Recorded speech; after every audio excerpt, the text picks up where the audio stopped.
उपस्थित हमारे सुल्तानगंज के स्थानीय विधायक माननीय ललित बाबू, सम्मानित त्रिस्तरीय पंचायत समिति एमएलसी के उम्मीदवार हमारे मित्र भाई विजय सिंह जी,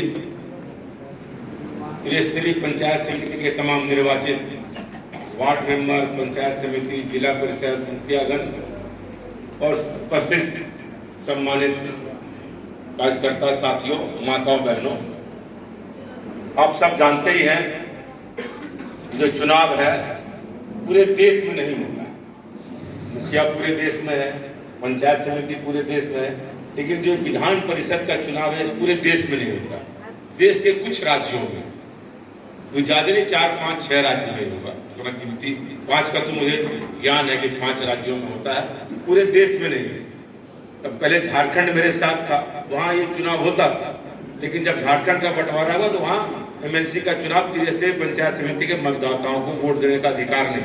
ये वोट का अधिकार जो आपको मिला, ये बड़ी बात है।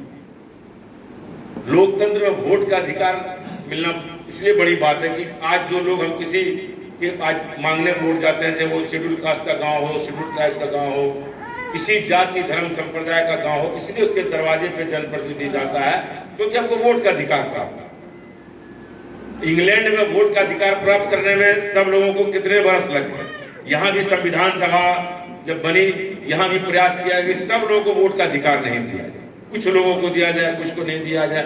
लेकिन हमारा जो भारत के लोकतंत्र की खूबसूरती है उसमें कहा कि लोकतंत्र का अधिकार इस देश के हर व्यक्ति को दिया जाएगा जिसकी उम्र 21 साल है। बाद में इसको घटा के 18 साल किया गया। वोट का अधिकार बहुत बड़ा अधिकार है और आपका वोट का अधिकार हम लोग के बराबर है। इसमें त्रिस्तरीय पंचायत समिति में 3 वार्ड मेंबर, पंचायत समिति, मुखिया, जिला परिषद, आप लोग वोट करिएगा, एमएलए और एमपी भी वोट करेंगे। इतना महत्व इस चुनाव का। हम लोग कहाँ कहाँ वोट डालते हैं? राष्ट्रपति के चुनाव में डालते हैं, प्रधानमंत्री के चुनाव में डालते हैं, ये मुख्यमंत्री के चुनाव में डालते हैं, और जो राज्यसभा चुने जाते हैं उसमें डालते हैं, और राष्ट्रपति में डालते हैं। और आज इस चुनाव में हम लोग भी एमएलसी को वोट है। मैंने आपके त्रिस्तरीय पंचायत समिति के लोगों की महत्व को इतना बढ़ाने का प्रयास संविधान में किया गया, इसी से आप आकलन कर सकते। ये कोई आपको लगता है कोई छोटा चुनाव है, ये नहीं, ये है कि आपके अधिकार की रक्षा के लिए एक आदमी को नियुक्त किया जा रहा है। जैसे आपने कहा कि भाई हमारा वीडियो नहीं सुनता है, सीओ नहीं सुनता है, हम लोग को सम्मान नहीं देता है, हम लोग को बिचौलिया समझता है, ऐसी बात नहीं है। सम्मान सबको देता है, लेकिन पहले इतना महत्व इसलिए रहता कि पहले वार्ड मेंबर कोई ब्लॉक जाता ही नहीं था, उसको कोई काम भी नहीं। वार्ड मेंबर आज हो रहा है ऐसी बात नहीं, वार्ड मेंबर पहले भी हुआ करते थे, लेकिन उनके संविधान में कोई उतना अधिकार प्राप्त नहीं था। जब मुखिया जी का मीटिंग हुआ तो अपना कोरम पूरा करने के लिए घरे से दस्तखत करा लेते थे, हो गया कोरम पूरा। लेकिन इसके बाद ये तो कैबिनेट हो गया। जैसे कैबिनेट में मंत्रियों को अधिकार प्राप्त है, उसी प्रकार मुखिया जी के कैबिनेट में वार्ड मेंबर को अधिकार प्राप्त है कि आपको उसके अनुसार काम करना पड़ेगा, उसके वार्ड में जो काम होगा वो वही करेगा। ये अधिकार बढ़ाने के चलते ये व्यवस्था जो बापू का सपना था ग्राम स्वराज्य का, उसको चरितार्थ करने की दिशा में माननीय नीतीश कुमार जी ने काम किया। ये बात किसी से छुपा हुआ नहीं, इसके पहले भी मुखिया हुआ करते थे, लेकिन इतना अधिकार वार्ड मेंबर को नहीं था। माननीय मुख्यमंत्री नीतीश कुमार जी ने संविधान में और सब में संशोधन करके कार्यपालिका के आदेश से सब लोग प्रयास करके इसको दिया गया। हमारे मुखिया लोग तो अपील में भी गए, सब जगह गए, लेकिन जो संविधान में वर्णित है बापू का जी का जो सपना था, उसको कैसे कोई जज हो कि कोई देश का प्रधानमंत्री हो।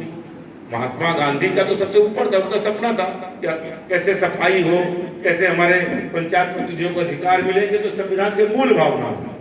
इसीलिए आपको जो अधिकार दिया गया है ये बड़ा अधिकार है, लेकिन कुछ समस्या है।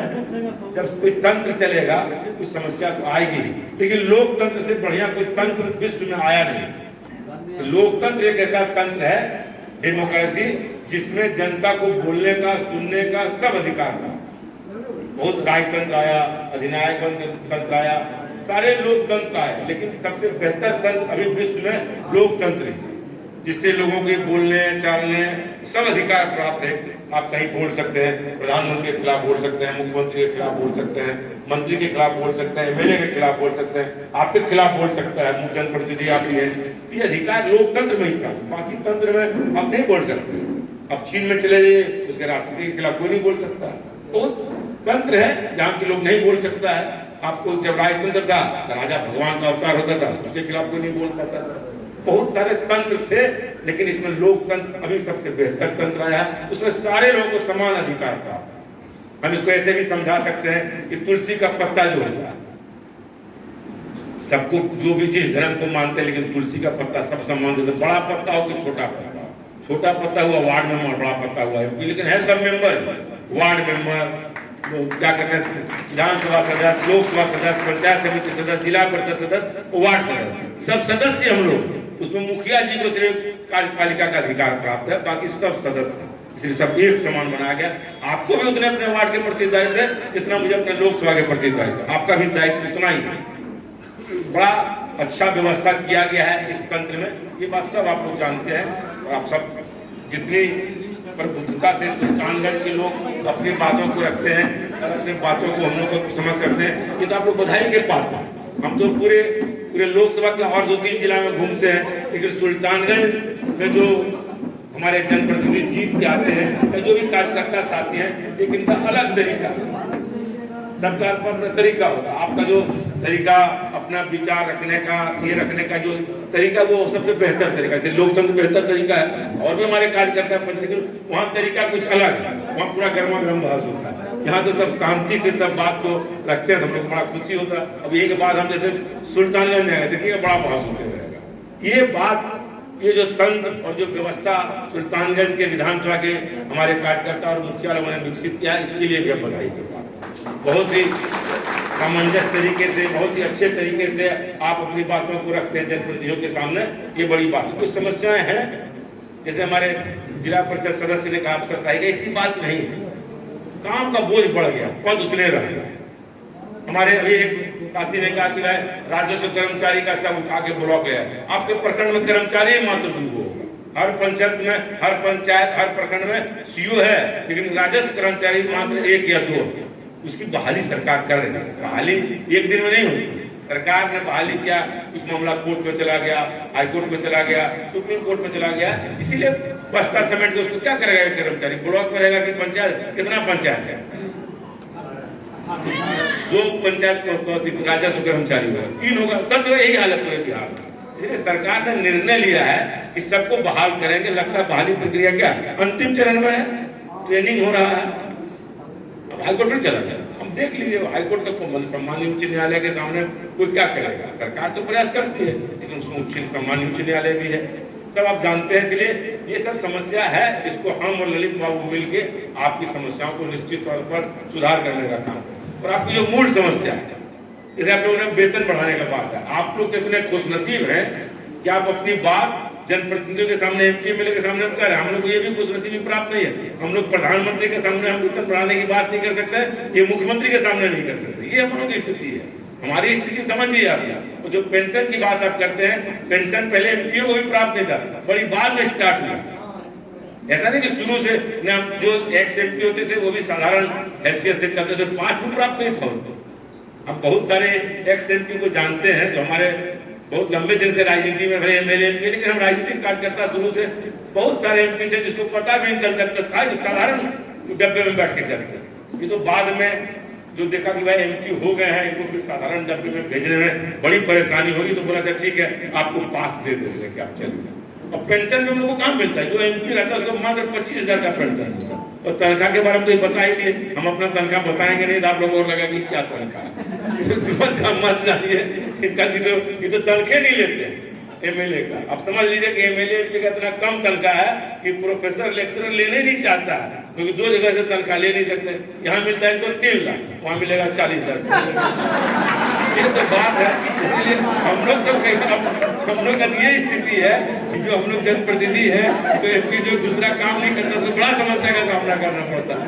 ये हम बता, इसलिए हम लोग मांग, एमपी का तनख्वाह एक बार बढ़ा, दोबारा बढ़ा भी नहीं। हम लोग सब एमपी मिलकर मीटिंग कर रहे हैं कि भाई कैसे कहा जाए। बोला आप ही कहिए ना। कहा, बोला कि आप तो, आपको कुछ बीजेपी में है नहीं, आप तो बोल सकते हैं। बोले अच्छा इस बार बोलते हैं कि भाई हम लोग को बढ़ाया जाए, बड़ा परेशानी हो रहा है, तो बहुत कम तनख्वाह है, अब क्या बोलो तनख्वाह आप लोग। इसीलिए आप सब जनप्रतिनिधि हैं, जो समस्या अब विजय बाबू का दायित्व आता है हम लोग को तो आता ही है, जो सही तरीके से, जैसे जनता की समस्या हम सुनते हैं, आपकी समस्या है, हमारी समस्या भी सुनेंगे, हम भी इनके वोटर हैं, विधायक जी भी वोटर हैं। तो हम लोग कैसे स्तरीय पंचायत समिति के मेंबरों का और अधिकार बढ़े, आपका कैसे पावर बढ़े, कैसे आपको सम्मान मिले, जो कहीं कहीं सम्मान में कमी हो उसके लिए कैसे संघर्ष किया जाए, ये काम ये करेंगे। क्योंकि ये बीटेक इंजीनियर है, कोई कम पढ़े लिखे लोग नहीं है। ये हम जान रहे हैं कि ये बीटेक है, सिविल से है और बड़े पदों पर रहने का इनको अनुभव प्राप्त है। आप इनका यदि देखिएगा जो नेट पर, ये भूमि विकास बैंक के लंबे दिन से अध्यक्ष, उसके बाद इस बार ये राष्ट्रीय आवास संघ के राष्ट्रीय अध्यक्ष चुने गए। लंबे दिन से इनको अनुभव है बात करने का, शासन चलाने का, काम करने का। तो सब ये निश्चित तौर पर आपकी समस्याओं को मजबूती से उठाएंगे। और जो हम इनको लंबे दिनों से इनके साथ हम हैं, 1989 से हम साथ चल रहे हैं। आज नहीं कि कोई आज के हम लोग के साथी हैं। हम जानते हैं कि जो समस्या कोई पकड़ते हैं उसको अंत करके ही छोड़ते हैं, चाहे वो किसी से लड़ना हो। ऐसा नहीं कि कोई सरकार में रह के भी हम लोग सरकार का भी विरोध करते हैं जब जरूरत पड़ती है कि नहीं ये सरकार का गलत निर्णय, ये करते रहते कि नहीं सरकार ने जो निर्णय, सरकार का निर्णय कौन लेता है? सरकार को लेती नहीं, अधिकारी लोग लेते हैं। अधिकारी अपना हित का निर्णय ले लेते हैं कि सरकार को कन्विंस कर दिया मंत्री जी को कि इसमें कुछ करिएगा तो फंस जाइएगा, तो मंत्री जी डर गए, एमएलए साहब को बोलेगा, एमपी को बोलेगा कुछ गड़बड़ किया तो आप लोग फंस जाइएगा। देखिए हम लोग चुप हो जाते हैं, लेकिन ये मामले में ये कहते हैं जब फंस जाएंगे तो हम देख लेंगे, आप ही काम करिए। इनको कैपेसिटी है कि जो सरकार का निर्णय भी यदि आप विपक्ष में कहीं जाएगा, गलत जाएगा, ये आपके लिए खड़ा हो जाएगा। ये बात हम आपको बताना चाह रहे हैं। इसलिए विजय सिंह आपके जो उम्मीदवार हैं,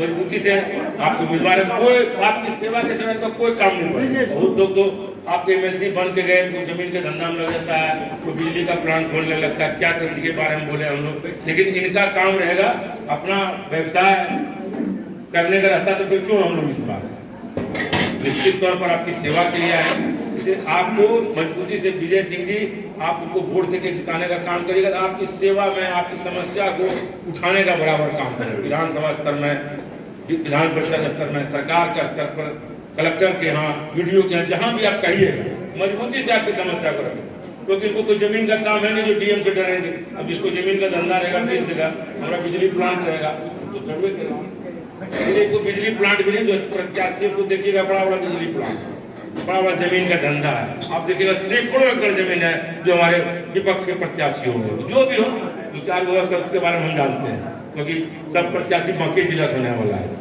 हम सबके बारे में पहले जानते हैं। किसी को 300 एकड़ जमीन है, किसी को कलेक्टर का केस फंसा हुआ, किसी को सीओ का फंसा हुआ, लेकिन विजय सिंह का कहीं केस उस नहीं फंसा, एक धूर जमीन है भी नहीं। हम भी उसी से नहीं है, हमारा भी एक धूर कहीं जमीन में नहीं, वो केस फंसता ही नहीं, उसमें हम लाइन में रहते ही नहीं। मजबूती के साथ आप इनको जिताने का काम करिएगा। आपकी सेवा में कोई कमी नहीं रहेगी। जिस प्रकार हम लोगों ने आपको बताया था कि भाई कोरोना काल में आता हम लोग अपने बात से पीछे हटते भी नहीं। आप लोग जब सुल्तानगंज में आए थे कहते हैं भाई एमपी आता नहीं है, हम बोले भाई महीना में जरूर है। लेकिन कोरोना होगा तो हम लोग को स्वाभाविक रूप से छोड़ना पड़ा अपना नियम। नहीं छोड़ते तो हमको तो 2 बार कोरोना हो ही गया, विधायक जी बच गया। हम इतना दिल्ली पटना 2 बार कोरोना हो ही गया हमको, जिस दिन कोरोना हुई भी मेरे साथ ही नहीं बचा।